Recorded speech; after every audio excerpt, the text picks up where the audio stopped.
Hello everyone, welcome back to our channel. आज मैं आप लोगों के लिए एक ऐसी कृष्ण भक्त की कहानी लेके आ चुका हूँ जिसे सुनकर आपका अपने भगवान के ऊपर विश्वास और बढ़ जाएगा। तो ये कहानी शुरू होती है श्यामलाल से। श्यामलाल एक बहुत ही सीधा और साधारण व्यक्ति है जो एक गांव में रहता है और श्यामलाल एक कृष्ण भक्त है। कभी भी कोई व्यक्ति श्यामलाल से कुछ भी पूछता है तो वो यह जवाब देता है कि ठाकुर ही जाने। एक बार की बात है जब श्यामलाल को अपनी बेटी की शादी करनी थी, जिसके कारण उसे साहूकार से ना चाहते हुए भी ब्याज लेना पड़ गया।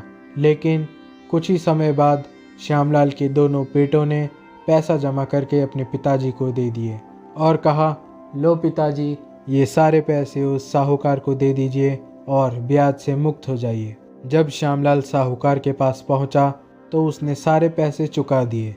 साहूकार ने उसे एक पेज पर लिख कर दिया जिसमें लिखा हुआ था कि तुमने सारे पैसे चुका दिए हैं। और साहूकार उस व्यक्ति को बोलने लगा, लो एक बार इसे पढ़कर देख लो। लेकिन श्यामलाल बोलता है कि मैं तो अनपढ़ हूँ और इसमें जो भी लिखा है वो सब ठाकुर ही जाने।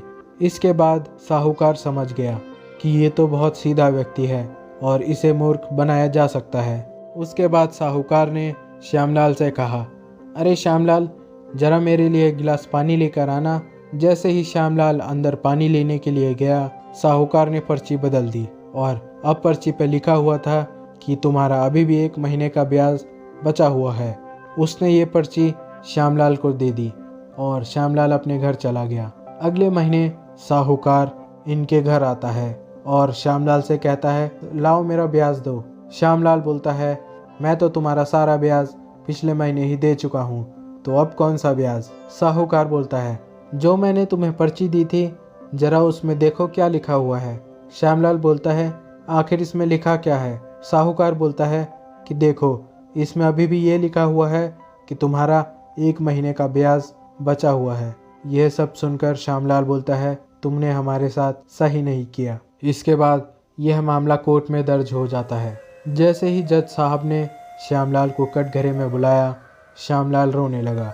श्यामलाल बोलता है, इस साहूकार ने हमारे साथ धोखा किया है। मैं तो इसका सारा ब्याज दे चुका हूँ, फिर भी ये मुझसे बचा हुआ ब्याज मांगता है।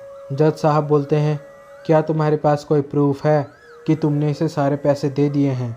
श्यामलाल बोलता है, ठाकुर जी ने तो ये सब देखा था। जज साहब बोलते हैं, तो ठाकुर जी को बुलाइए। पुलिस वाले पूरे गाँव में ढूंढने के लिए निकल पड़े, लेकिन उन्हें कोई भी ठाकुर नाम का व्यक्ति गाँव में नहीं मिला और जज साहब ने डेट अगले दिन के लिए टाल दी। अगले दिन जब कार्रवाई शुरू होती है, जज साहब के बगल में खड़े हुए व्यक्ति आवाज़ लगाते हैं कि ठाकुर जी हाजिर हो, ठाकुर जी हाजिर हो। उसके बाद एक बूढ़ा व्यक्ति कोर्ट में पेश होता है और वो कटघरे में खड़े होकर बोलता है, मैं ही ठाकुर हूँ और बताइए आपको क्या पूछना है। जज साहब ने उससे पूछा, क्या आपने श्यामलाल को साहूकार को पैसे देते हुए देखा है। ठाकुर जी बोलते हैं, हाँ मैंने देखा है। और साहूकार ने वो पेज बदल दिया था जिसमें लिखा हुआ था कि श्यामलाल ने पूरे पैसे चुका दिए हैं और ये पेज इनके घर में एक फाइल के अंदर रखा हुआ है। इसके बाद पुलिस वालों ने साहूकार के घर की तलाशी ली और उन्हें सबूत मिल गए। जैसे ही वो जज साहब को ये सब बताते हैं और ठाकुर जी वहाँ से अचानक गायब हो गए।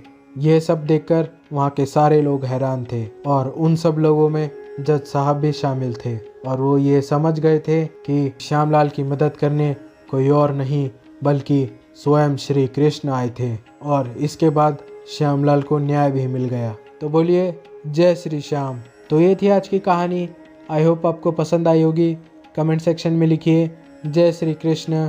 और अगर आपको कहानी पसंद आई है, वीडियो को लाइक कीजिए, चैनल को सब्सक्राइब कीजिए और हम मिलते हैं आपसे अगली कहानी में।